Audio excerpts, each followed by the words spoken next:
you all. Good morning, sir. Good morning, Good sir. morning, Good sir. morning, sir. Good morning. देखो बेटा, today we will discuss concentration terms.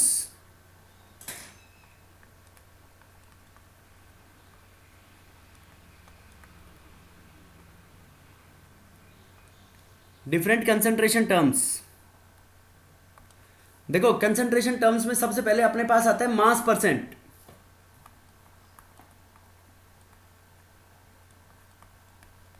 Mass percent इसको हम W by W से represent करते हैं. W by W. तो बताओ इसको मास परसेंट का मतलब क्या हुआ. It is the amount of substance. किसी भी सब्सटेंस का कितना अमाउंट प्रेजेंट है. जैसे सॉल्यूशन बनाते हो ना आप लोग. Mass of solute upon mass of solution into 100 हो जाएगा सर. शाबाश. कौन बोला. हर्षवर्धन. हर्षवर्धन. क्या होगा mass of solute upon mass of solution into 100 100. Percentage निकल जाएगी. Yes sir. Mass of solute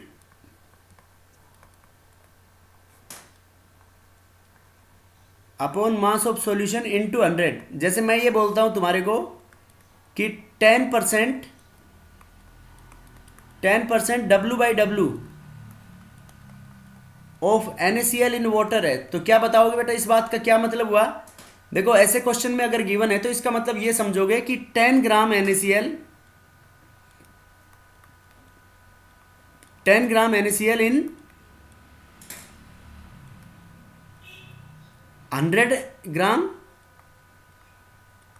solution. 100 gram solution. समझ गए बेटा. Yes, sir. उसके बाद सेकंड कंसंट्रेशन टर्म है अपने पास volume percent. Volume percent. Volume percent V by V. देखो इस वॉल्यूम परसेंट का मतलब होगा volume of a component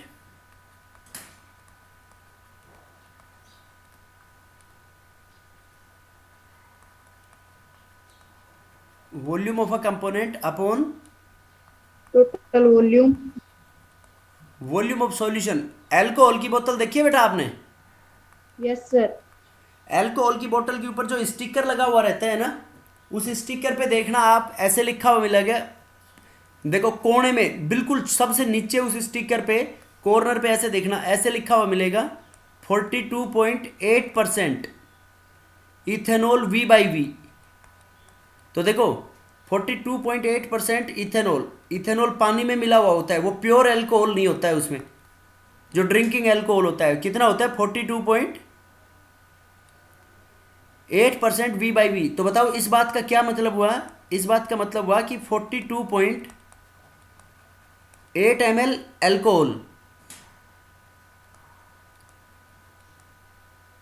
42.8 ml ethanol in 100 gram. 100 gram नहीं बेटा, in 100 ml of solution. 100 millilitre. In 100 millilitre of solution. ठीक है. 42.8% V by V in 100 ml of solution. Right. Yes, sir. बेटा समझ में आया नहीं आया. Yes, sir. Yes sir. Yes sir आ रहा है. अब देखो नेक्स्ट वॉल्यूम परसेंट के बाद mass by volume percent.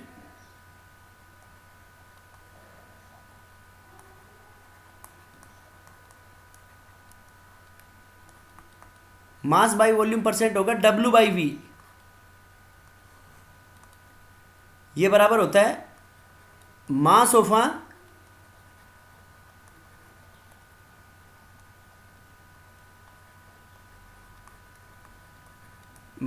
A component upon volume of Of solution solution. Volume of solution into into 100. 100. देखो अगर ऐसे लिख दें कि 10% W by V of aqueous NaCl है. 10% W by V of aqueous NaCl. क्या मतलब हुआ इस बात का. बेटा कोई वैभव है क्या आपकी क्लास में. वैभव यस सर है. क्या मतलब हुआ इसका 10% W बाई वी का. देखो 10% इसमें सर NaCl है। 100 10% ग्राम NaCl नहीं, 10 ग्राम 10 ग्राम NaCl है इन 100 ग्राम ऑफ सॉल्यूशन के अंदर। 100 ग्राम नहीं बेटा, 100 ml इसमें वॉल्यूम होगा। ml के अंदर। ठीक 100 है सर। ml of solution. और इसमें वेट ऑफ सॉल्वेंट कितना हुआ, वॉल्यूम ऑफ सॉल्यूशन कितना होगा बताओ, सॉल्वेंट सॉरी बेटा, इसमें सॉल्वेंट भी 100 ही होगा। देखो एक 100 ml ग्लास में तुमने एक 100 ml का ग्लास है और उसमें मान लो 1 चम्मच 10 ग्राम नमक डाल दिया, तो पानी बाहर निकलेगा क्या उसमें? No sir. तो उसी के अंदर जो गैप होते हैं उसी में चले जाएंगे सॉल्यूट के particles. Yes, sir. Yes sir. समझ गए बेटा?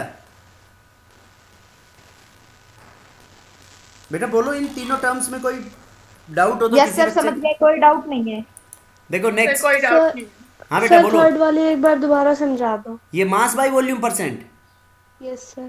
बेटो देखो W बाई वी जैसे किसी का भी दिया, मैंने ये बोला कि mass of a component upon volume of solution into 100, तो 10% W by V of aqueous NaCl बोला, तो एक्वस का मतलब पानी में, एक्वस का मतलब पानी में प्रिपेयर्ड है। एक्वस वर्ड कहीं भी आ जाता है मतलब पानी, समझ जाना उससे। अब देखो 10% W by V of aqueous NaCl बोला, तो इस बात का मतलब हुआ कि W मतलब ग्राम, 10 ग्राम नमक का प्रेजेंट है 100 ml सॉल्यूशन में, तो यहाँ पे सॉल्यूशन का वॉल्यूम भी 100 ml हो गया। और जो वेट ऑफ सॉल्वेंट होगा, वेट ऑफ सॉल्वेंट कैसे निकालेंगे बेटा बताओ? वेट ऑफ सॉल्वेंट बराबर क्या होगा इसमें, 100 माइनस, देखो टोटल 100 ml है और वेट ऑफ सॉल्वेंट भी 100 ml ही होगा इसमें। देखो इनमें नहीं होगा, अगर इसमें बात करें तो इसमें वाटर कितना आएगा वेट ऑफ सॉल्वेंट बताओ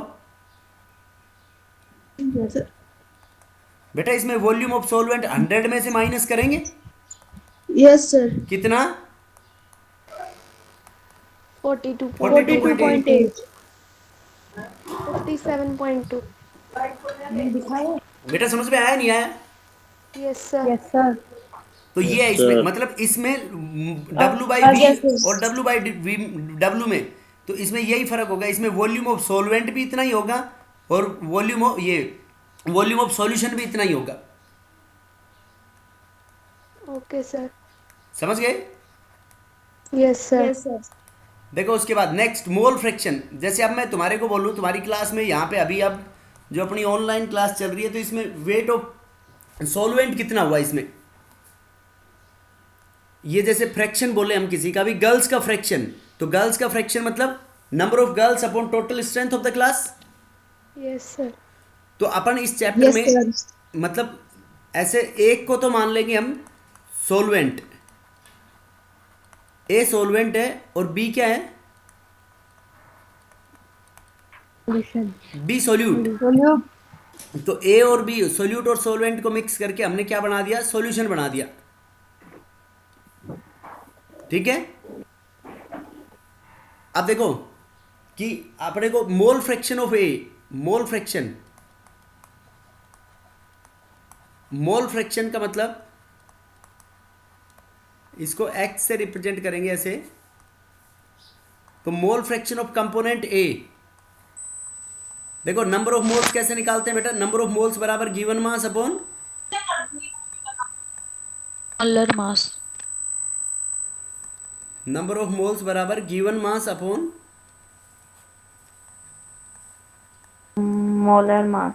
मोलर मास। तो देखो एक्स से बराबर क्या हो गया, number of moles of A N A upon total number of moles N A plus N B, right? Yes sir. इसी तरीके से एक्स भी, जैसे ये तो हो गया मान लो बॉयज का फ्रैक्शन, तो गर्ल्स का फ्रैक्शन क्या हुआ, नंबर ऑफ गर्ल्स, मतलब यहाँ पे जैसे मोल फ्रैक्शन हो गया N B upon total number of moles, और टोटल फ्रैक्शन हमेशा 1 रहता है। X A plus X B बराबर क्या रहेगा, ऑलवेज 1। देखो इन दोनों को ऐड करेंगे तो N A plus N B LCM आ गया, तो ऊपर N A plus N B हो जाएगा, तो कैंसिल होके 1 आ गया ना वो। Yes, sir.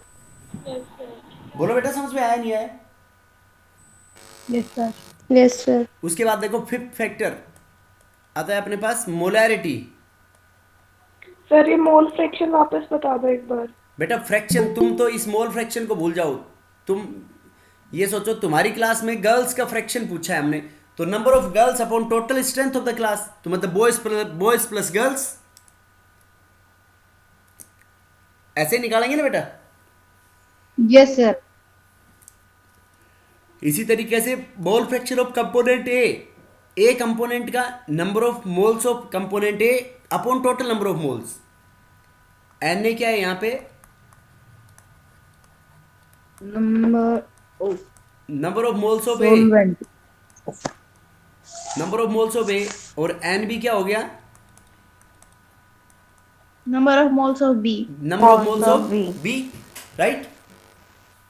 Yes, sir. N A हो गया number of moles of A और एन बी हो गया number of moles of B. तो मोलैरिटी, मोलैरिटी को कैपिटल एम से रिप्रेजेंट करेंगे तो मोलैरिटी बराबर क्या होगी बताओ?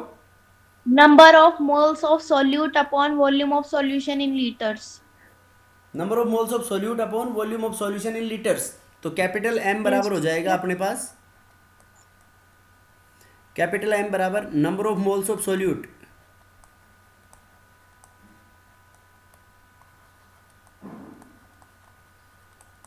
Number of moles of solute upon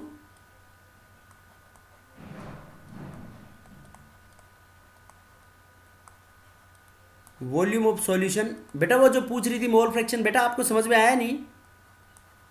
yes sir, आगे समझ में। देखो मोलैरिटी बराबर है number of moles of solute upon volume of solution in litres. तो देखो number of moles of solute को हम ये लिख सकते हैं, नंबर ऑफ मोल्स बराबर गिवन मास सोल्यूट का WB upon molar mass MB into volume of solution. और ये वॉल्यूम ऑफ सॉल्यूशन किस में पुट करेंगे? लीटर में। और अगर वॉल्यूम ऑफ सॉल्यूशन ml में है तो क्या कर देंगे? देखो if volume of solution ml में है तो उसमें लीटर में बदलेंगे। If volume of solution in ml तो मोलैरिटी बराबर हो जाएगी WB upon MB into volume of solution ml में। तो ऊपर 1000 हो जाएगा, उसको 1000 से डिवाइड करेंगे, वो 1000 कहाँ चला जाएगा उसमें ऊपर। और इसकी यूनिट क्या होगी? मोल पर लीटर। मोल पर litre will be the unit of molarity, right? Yes, sir. बोलो बच्चों समझ में आया नहीं आया? Yes sir. अब देखो इसके अंदर एक टर्म आती है फॉर्मेलिटी। तो फॉर्मेलिटी और मोलैरिटी में कोई फर्क नहीं है ज़्यादा। फॉर्मेलिटी और मोलैरिटी की जगह एक ही टर्म यूज में ले सकते हो तुम, लेकिन ये फॉर्मेलिटी आयनिक कंपाउंड्स के लिए यूज में ली जाती है। ये बराबर ऐसे लिख देते हैं हम फॉर्मेलिटी को, it is the number of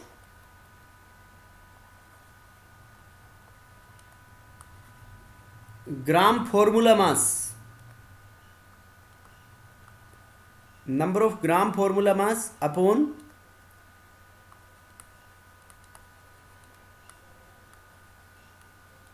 volume of solution in litre. Number of gram formula mass upon volume of solution in litre, उसको क्या बोलेंगे हम? फॉर्मेलिटी, ठीक है।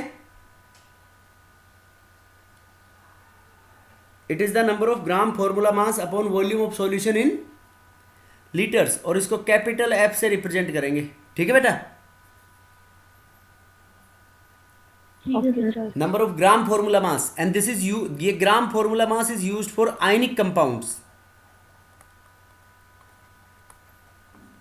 जैसे मोलैरिटी तो मोलिकुलर कंपाउंड्स के लिए यूज में लेंगे, और ये किसके लिए लेंगे? Ionic compound. जैसे NaCl नमक का मोलिकुलर फॉर्मूला है क्या? NaCl नमक का मोलिकुलर फॉर्मूला नहीं बेटा, ये आयनिक फॉर्मूला है उसका, क्योंकि आयंस है ना, Na के ऊपर प्लस होता है और Cl के ऊपर क्या होता है? Negative. नेगेटिव। तो ये this is the ionic formula. तो आयनिक फॉर्मूला के लिए फॉर्मेलिटी यूज करेंगे और मोलिकुलर फॉर्मूला के लिए मोलैरिटी। बाकी दोनों में कोई फर्क नहीं है। ग्राम फॉर्मूला मास का मतलब भी मोल ही होगा। ग्राम फॉर्मूला मास का मतलब क्या होगा? मोल। और उसमें भी ऊपर मोल है, तो यूनिट तो दोनों की वही होगी, फॉर्मेलिटी हो या मोलैरिटी। Mole per मोल पर लीटर। समझ गए? Yes Yes, sir. sir. Yes, sir. उसके बाद देखो नेक्स्ट 6th Volatility. मोलैटिलिटी नहीं, मोलैलिटी। मोलैलिटी, इसको स्मॉल m से रिप्रेजेंट करेंगे बेटा हम। तो ये मोलैलिटी होती है, it is the number of moles of solute in 1 kg of solvent. It is the number of moles of solute And one Present in kg 1 of kg of solvent. solvent.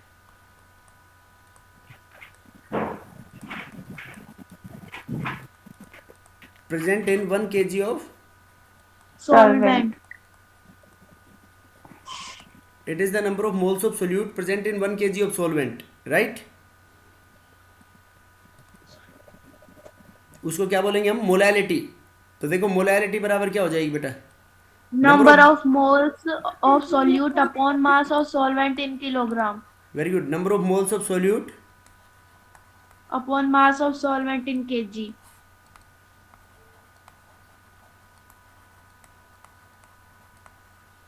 Upon mass of solvent in KG. कौन बोला बेटा? Sir Kumkum. Kumkum. तो mole per KG इसकी unit होगी। Yes sir. और number of moles of solute को कुमकुम क्या put कर सकते हैं? W B upon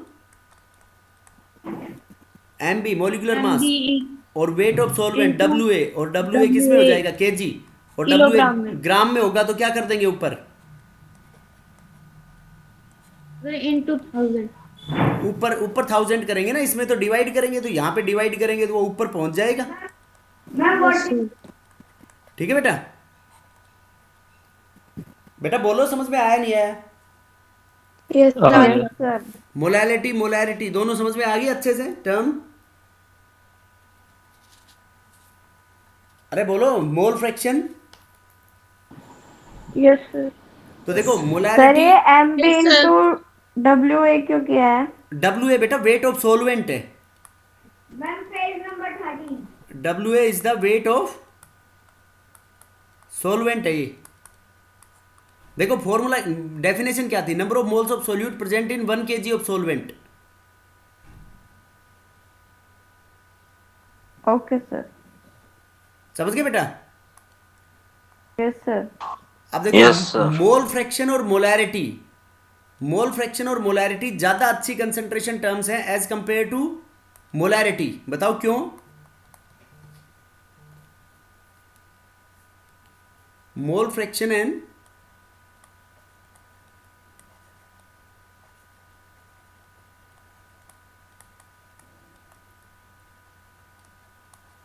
mole fraction and molality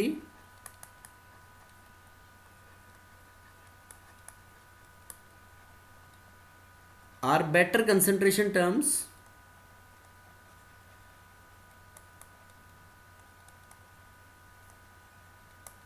than molarity। देखो मोलैरिटी में वॉल्यूम यूज में ले रहे हैं ना बेटा हम, और इन सब में मास यूज में ले रहे थे। बोलो। Yes sir. तो क्या होगा कि वॉल्यूम टेम्परेचर के साथ चेंज हो जाता है, but mass do not changes,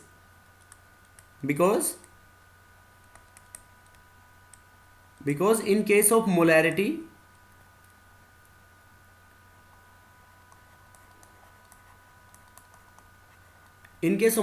molarity में क्या यूज करेंगे हम? In case of molarity we use volume,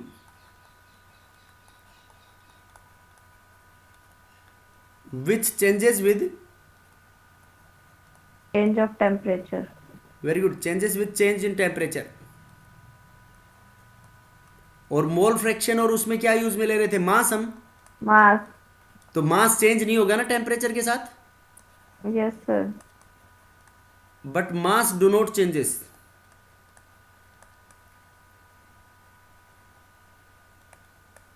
ठीक है बेटा, समझ गए सब लोग?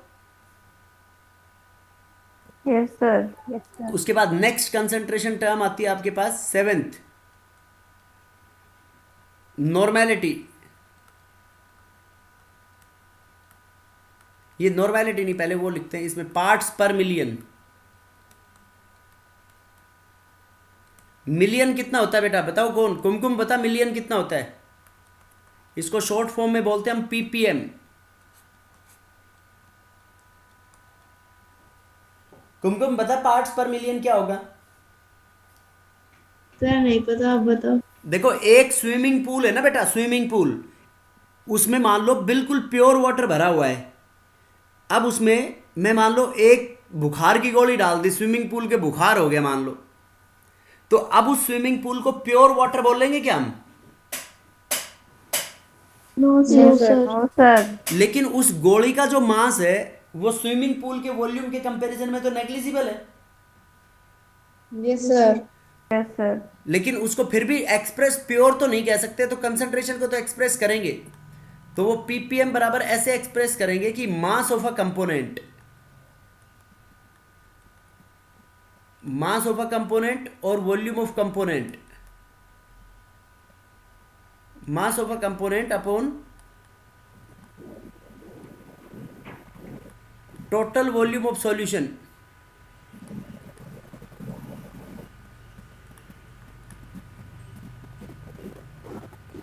अपॉन टोटल वॉल्यूम और मास। तो देखो स्विमिंग पूल का मास और वॉल्यूम है उस गोली के मास के कंपैरिजन में तो ना के बराबर है, तो ये वैल्यू बहुत कम आएगी ना। Yes sir. तो इसलिए उसको हम 1 मिलियन से मल्टीप्लाई कर देते हैं। मिलियन मतलब 10 लाख, 10 की पावर 6 से। तो इस बात का मतलब ये हुआ, जैसे मैं ये बोल दूं तुम्हारे को कि 1 ppm, ये तुम्हारे को कोलगेट के ऊपर लिखा हुआ मिलेगा, देखना 1 ppm by mass of fluoride. देखो इस बात का क्या मतलब हुआ बेटा कि 1 ग्राम फ्लोराइड, फ्लोराइड होता है F माइनस, इन 10 की पावर 6 ग्राम ऑफ सॉल्यूशन, 10 की पावर 6 ग्राम सॉल्यूशन में 1 ग्राम किसका है, मतलब 10 लाख में 1% हिस्सा है उसका। नहीं समझे? बेटा नहीं आया समझ में?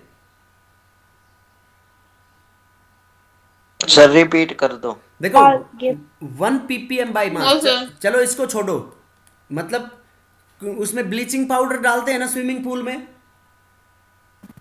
Yes sir. अब मान लो एक स्विमिंग पूल में 10 लाख लीटर पानी भरा हुआ है और उसमें तुमने 1 ग्राम डाल दिया, 1 gram of bleaching powder, 1 gram of bleaching powder in 10 raise to the power 6, 1 gram of bleaching powder in 10 raise to the power, 1 gram bleaching powder Six. किसमें बेटा? 10 raise to the power 6 gram of solution में, power 6 gram solution में। तो इस बात का मतलब क्या हुआ कि 1 ppm, 1 ppm of bleaching powder बोलेंगे इसको हम। समझ गए? देखो 10 लाख किलो में मतलब 1 किलो इंप्योरिटी है ये जो सॉल्यूशन होगा। अरे बोलो बच्चों, समझ में आया नहीं आया? Yes sir. पार्ट्स पर मिलियन मतलब 10 लाख में एक हिस्सा उसका। अब देखो ऐसे ही पार्ट्स पर बिलियन बोल दें तो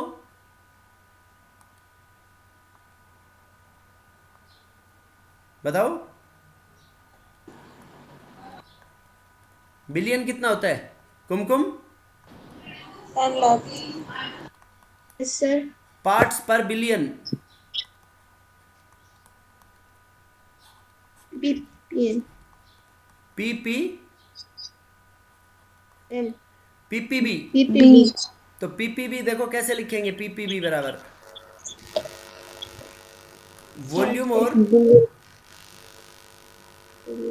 वॉल्यूम और mass of a component PPB PPM किस बोलते हैं? पार्ट्स पर बिलियन, वॉल्यूम और mass of a component upon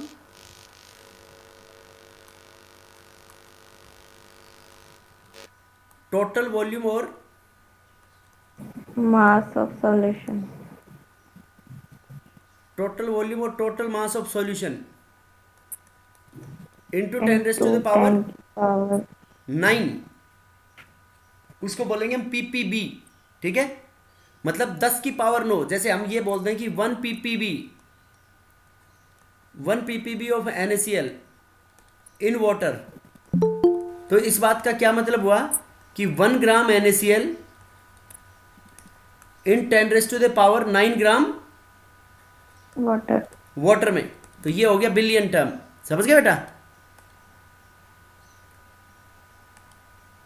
बोलो। Yes sir. Yes sir. कोई डाउट हो तो बताओ बेटा इसमें। No sir. फिर उसके बाद एक टर्म आती है स्ट्रेंथ। देखो स्ट्रेंथ हम ऐसे निकालते हैं, molarity into molar mass,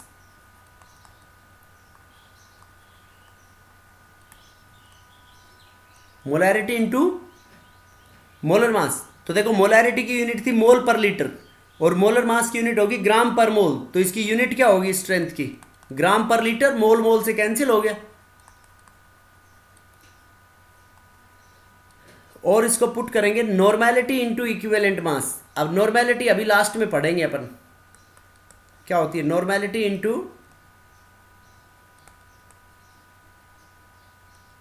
molarity into molar mass और नॉर्मेलिटी इंटू इक्विवेलेंट मास। ठीक है बेटा? स्ट्रेंथ बराबर मोलैरिटी इंटू मोलर मास और नॉर्मेलिटी इंटू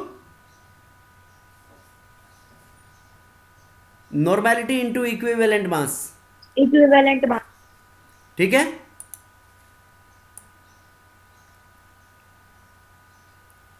स्ट्रेंथ बराबर मोलैरिटी इंटू मोलिकुलर मास और नॉर्मेलिटी इंटू इक्विवेलेंट मास। अब देखो एक नई टर्म आ गई अपने पास, normality.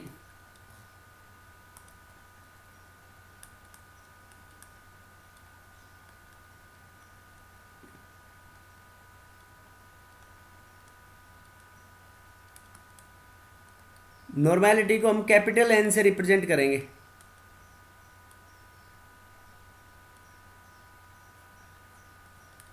Normality is represented by capital N. देखो नॉर्मेलिटी बराबर होती है बेटा, it is the number of gram equivalents of solute.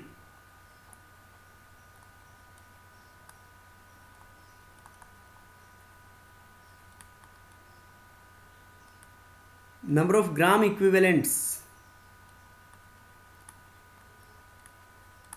Of solute upon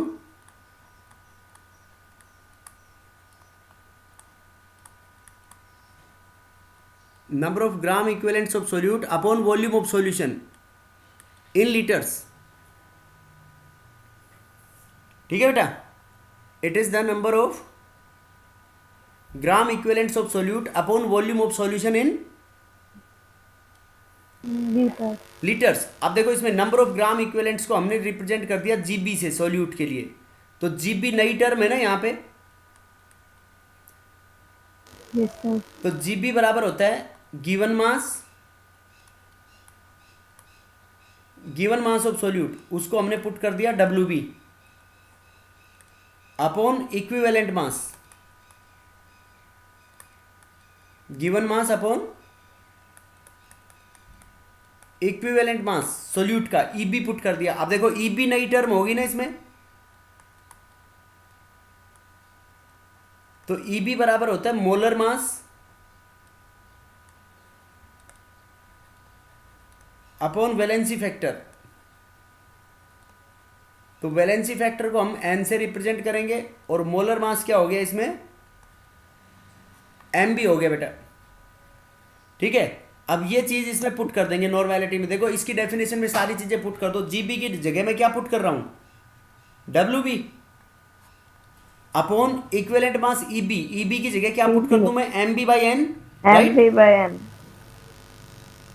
M B by N into volume of solution in litre VS. और N ऊपर चला जाएगा, N into W B by M B into volume of solution. अगर M L में है तो ऊपर क्या कर देंगे बेटा हम इसमें? 1000। यस और नो? Yes sir. तो ये क्या आ गई आपकी इसमें? Sir normality. अब देखो इसमें कुछ एक फॉर्मूले में कोई चीज देखी हुई लग रही है क्या तुम्हारे को?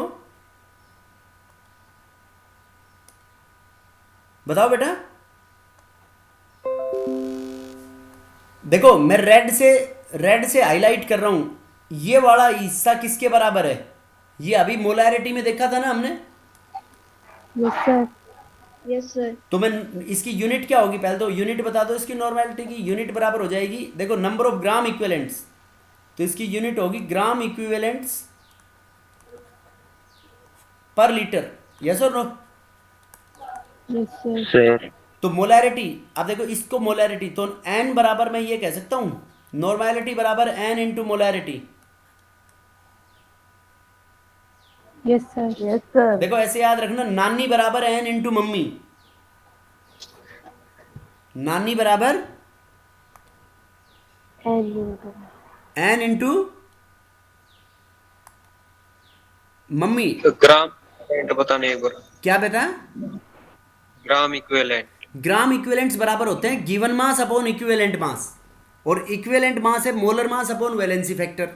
तो ये दोनों चीज इस ई बी की वैल्यू मैं पुट कर दूंगा एम बी बाई एन, तो एम बी तो नीचे आ जाएगा, एन ऊपर पहुंच जाएगा। Yes sir. तो वो बस ये यहां पे यही पुट किया है बेटा मैंने। ओके। क्या नाम बेटा, कौन पूछ रहे थे? चेतन। चेतन, आ गया बेटा समझ में? Yes sir. और एन की जो वैल्यू है ये होगी बेटा ग्रेटर देन इक्वल टू 1। तो बताओ नानी बड़ी होती है मम्मी? नानी। नानी। नानी। लेकिन एन की वैल्यू जब 1 होगी, ये एक एक्सेप्शनल केस मान लो, जब एन की वैल्यू 1 होगी तो नानी मम्मी के बराबर होगी, नहीं तो हमेशा नानी क्या होगी? बड़ी। बड़ी होगी। ध्यान रह जाएगा। Yes sir. Yes sir. अब देखो एन को कैसे पता Yes, लगाओगे sir. बेटा? एन को माना हमने वैलेंसी फैक्टर, और कोई भी एन फैक्टर, तो valency factor for acids, acid के लिए वैलेंसी फैक्टर क्या होता है फॉर एसिड्स? एसिड्स के लिए एन बराबर होता है उनकी बेसिसिटी। देखो ये 10th क्लास में पढ़ा होगा आपने बेसिसिटी। Yes sir. बेसिसिटी क्या होती है बेटा? सर एसिड कितना स्ट्रॉन्ग है? नहीं बेटा, बेसिसिटी का मतलब होता है एक एसिड कितने H प्लस दे सकता है। बेसिसिटी का मतलब क्या होगा? It is the number of H plus which a acid can give. एक एसिड कितने H प्लस दे सकता है? तो देखो HCl, hydrochloric acid, nitric acid HNO3, HBr, HI, H3PO2, इन सब की बेसिसिटी कितनी होगी बेटा? n बराबर कितना होगा इन सब का? 1। कितने H प्लस दे सकते हैं ये? 1। 1 या 1?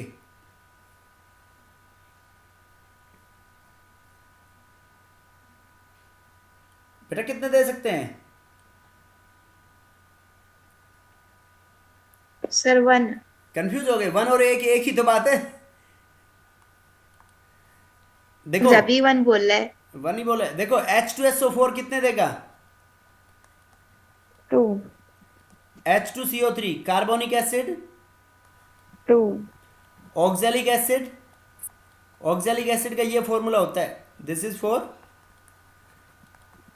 Oxalic acid. H3PO3, इन सब के लिए वैलेंसी फैक्टर एक H2SO3, सब के लिए कितना होगा बेटा? n बराबर 2। ठीक है बेटा, बोलो समझ में आया नहीं आया? Yes sir. यस। इनके लिए वैलेंसी गया फैक्टर सर। क्या हो गया? 2। H3PO4 के लिए बताओ कितना होगा? 3। 3। ऐसे ये याद रखना है आपको, वैलेंसी फैक्टर याद रख लोगे? यस। अनामिका,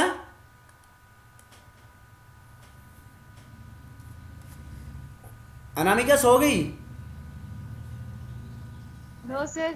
बोल नहीं रही? चैरुल, बोल दे। अनामिका समझ में आ रहा यस है? सर। हाँ sir. Harshvardhan, yes sir. Yes sir आ रहा है। अरे बेटा आयुष,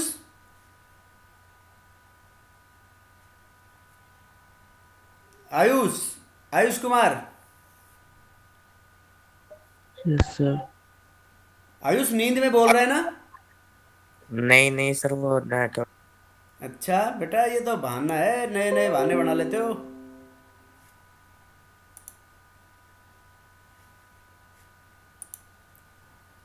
देखो उसके बाद बेसिस के लिए क्या होगा बेटा? बेटा बेसिस के लिए एन फैक्टर,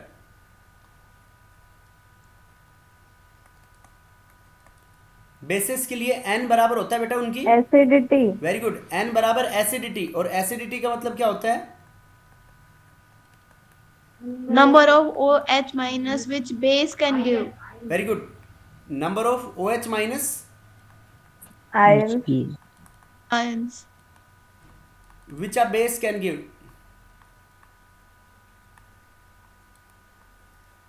एक बेस कितने ओ एच माइनस आयंस दे सकती है?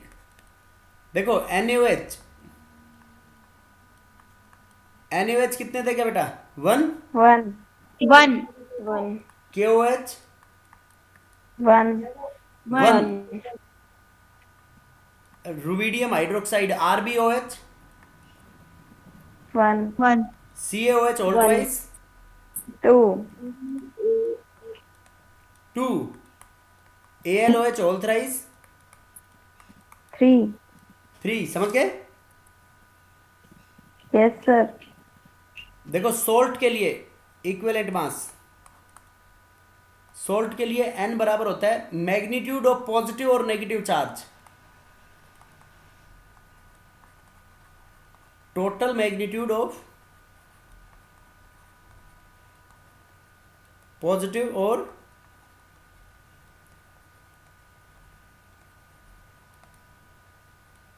Total magnitude of Negative. Positive और नेगेटिव चार्ज, वो किसके लिए होगा बेटा? सोल्ट के लिए n बराबर टोटल मैग्नीट्यूड ऑफ पॉजिटिव और नेगेटिव चार्ज, ठीक है?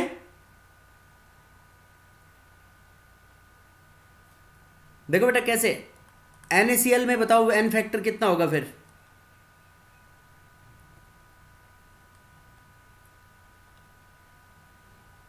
देखो पॉजिटिव भी 1 है और नेगेटिव भी 1 है, तो 1 हो गया ना। CaCl2, CaCl2 में कितना होगा?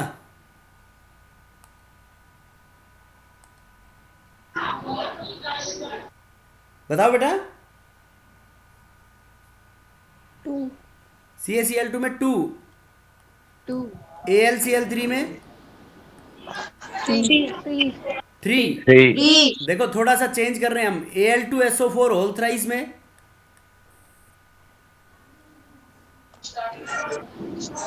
3। नहीं बेटा, देखो ये ऐसे टूटेगा, 2Al plus 3 plus 3SO4 2 minus, right? 2Al plus 3 plus 3SO4 2 minus, yes sir. तो 2Al प्लस 3 में कितना चार्ज हो गया? क्रिस 6। क्रॉस कर लेंगे सर ये। 2Al प्लस 3 में 6, राइट? और इसमें -6, तो टोटल मैग्नीट्यूड कितना हुआ यहाँ पे? वैलेंसी फैक्टर n बराबर कितना लेंगे? 6। 6. नहीं समझे बात? समझ गए सर। यस सर, समझ गए। समझ गए बेटा? सर SO4 की 2 नेगेटिव कैसे? बेटा SO4 पे 2 नेगेटिव चार्ज होता है ना, सल्फेट आयंस, ठीक है? Yes sir. Yes sir. बेटा SO4 देखो किससे बना है? सल्फ्यूरिक एसिड से बना है। अब वो केमिकल बॉन्डिंग में पढ़ेंगे हम, उसका स्ट्रक्चर ऐसे होता है, ये होता है H2SO4 का। तो देखो कितने H प्लस बाहर निकल सकते हैं यहां से? 2H प्लस, तो 2H प्लस बाहर Yes, निकलेंगे, sir. -2H प्लस, तो बताओ क्या चार्ज बचेगा? SO4 2 नेगेटिव बचेगा या नहीं बचेगा? Yes sir. तो ऐसे एक सल्फेट पे 2 नेगेटिव है, तो 3 पे कितना हो गया? 6 नेगेटिव का, यस सर। ठीक है बेटा? Okay, sir. उसके बाद next is for oxidizing and reducing agent.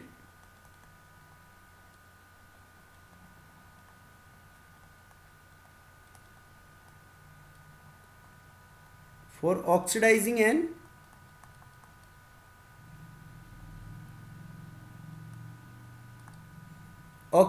Reducing agent. Oxidizing और रिड्यूसिंग एजेंट के लिए देखो बेटा क्या होगा, ये बराबर होगा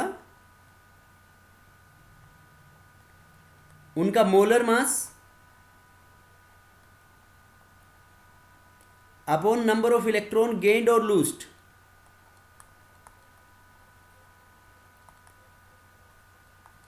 molar mass upon number of electron gained और लूज्ड, कि मतलब मोलिकुलर मास कितना है और कितने इलेक्ट्रॉन उसने गेन या लूज किए. राइट बेटा, गेन कौन करता है इलेक्ट्रॉन्स को, बताओ. Non metals. Non non metals. Metal. और लूज कौन करेगा, मेटल्स. मेटल. मेटल्स. तो देखो इसके लिए तुम्हारे को ऑक्सीडेशन नंबर के रूल्स पता होने चाहिए, तभी तो निकाल पाओगे तुम. बोलो. Yes sir. तो ऑक्सीडेशन स्टेट देखो, नंबर ऑफ इलेक्ट्रॉन गेन्ड और लूज्ड, इसका मतलब कोई भी एलिमेंट जब अपने नॉर्मल स्टेट से, नॉर्मल एलिमेंटल स्टेट से कंबाइंड स्टेट में आएगा तो वो क्या करेगा, कंबाइन होगा, तो वो इलेक्ट्रॉन या तो गेन करेगा या लूज करेगा. लूज करेगा. when any element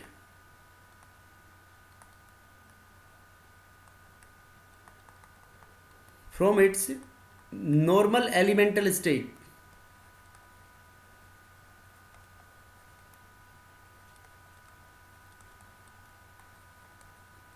combines, normal element state से कंबाइन होगा, then it gains और लूजेस इलेक्ट्रॉन. वो गेन और लूज करेगा, तो गेन और जितने इलेक्ट्रॉन गेन और लूज करेगा वो यहां पे हम लिख देंगे, तो उसका वैलेंसी फैक्टर आ जाएगा या नहीं आएगा. Yes sir. ये उसका इक्विवेलेंट मास होता है. इक्विवेलेंट मास बराबर molar mass upon number of electron gained और लूज्ड. ठीक है. अब इनके देखो कुछ रूल्स है बेटा, ये रूल्स आपको याद रखने तभी निकाल पाओगे. तो इन रूल्स में सबसे फर्स्ट रूल अपने पास आता है कि ऑक्सीडेशन स्टेट, ओएस को हम बोलेंगे oxidation state. OS means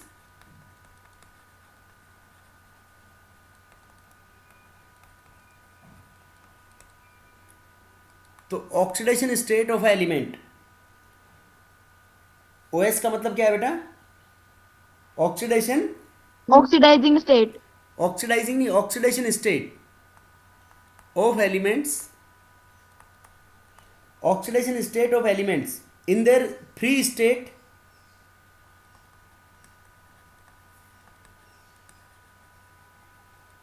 in their free और allotropic state. In their free और एलोट्रोपिक स्टेट हमेशा क्या होगा बेटा, वो जीरो होगा. Oxidation state of elements in their free और allotropic state is always zero. Right. Oxidation state of elements in their free और allotropic state is always zero. ठीक है बेटा. सर नहीं आए समझ में, एक बार फिर समझा दो. देखो कोई भी अपने फ्री स्टेट में, जैसे ऑक्सीजन अपने फ्री स्टेट में O2 की फॉर्म में पाया जाता है ना, नाइट्रोजन किसकी फॉर्म में पाया जाता है, N2 की फॉर्म में. सल्फर किसकी फॉर्म में पाया जाता है, S8 की फॉर्म में. फॉस्फोरस किसकी फॉर्म में पाया जाता है, P4, Cl2, आयरन, सोडियम, ऐसे कोई भी हो एटसेट्रा. इन सब का ऑक्सीडेशन स्टेट क्या होगा, जीरो. समझ गए बात. यस सर समझ गए. उसके बाद देखो फ्लोरीन का ऑक्सीडेशन स्टेट उसके कंपाउंड्स में. फ्लोरीन मोस्ट इलेक्ट्रोनेगेटिव एलिमेंट है. Oxidation state of fluorine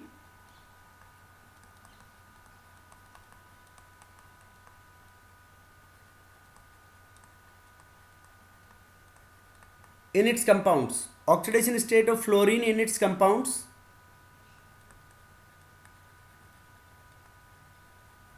is always -1. उसके कंपाउंड में फ्लोरीन का ऑक्सीडेशन स्टेट क्या होगा बेटा हमेशा? -1. -1. देखो -1. कैसे, एक कोई कंपाउंड ले लें हम, मान लो ZnF2, तो देखो जिंक का ऑक्सीडेशन स्टेट क्या मान लो इसमें X, तो नेट चार्ज तो हमेशा 0 रहता है ना बेटा, किसी भी कंपाउंड के ऊपर net charge always remains 0. Zero तो Zn का X मान लिया और फ्लोरीन का उसके कंपाउंड में हमेशा -1, तो 2 फ्लोरीन का कितना हो गया? -2 बराबर 0. तो दिस इंप्लाइज X बराबर कितना आ X गया? equals to X zero. equals to X equals to +2 आएगा नहीं आएगा? अरे बोलो. हाँ सर. उसके बाद देखो oxidation state of group 1 in its compounds. उसके कंपाउंड्स में ग्रुप 1 का ऑक्सीडेशन स्टेट क्या होगा बेटा? +1.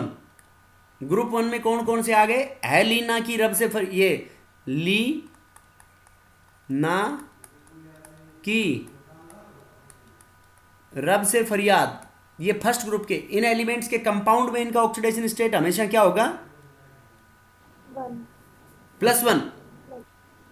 Oxidation state of group 2, group 2 in its compounds. Group 2 के अंदर क्या होगा बेटा? बेटा मांगे कार स्कूटर बाबर आजी. +2. ग्रुप 2 में क्या होगा हमेशा? +2. ठीक है. +2. तो +2 जैसे कौन कौन से एलिमेंट आ गए इसमें? Beryllium, magnesium, magnesium, calcium, calcium, strontium, barium. इनका कोई भी कंपाउंड आ जाता है तो इनका हमेशा ये मान लेना आप लोग.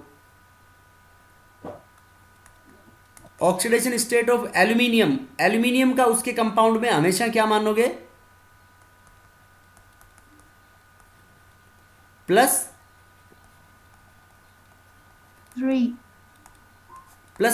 ठीक है. बाकी बेटा we will discuss in tomorrow's lecture. Okay Okay, सर. Okay, thank you.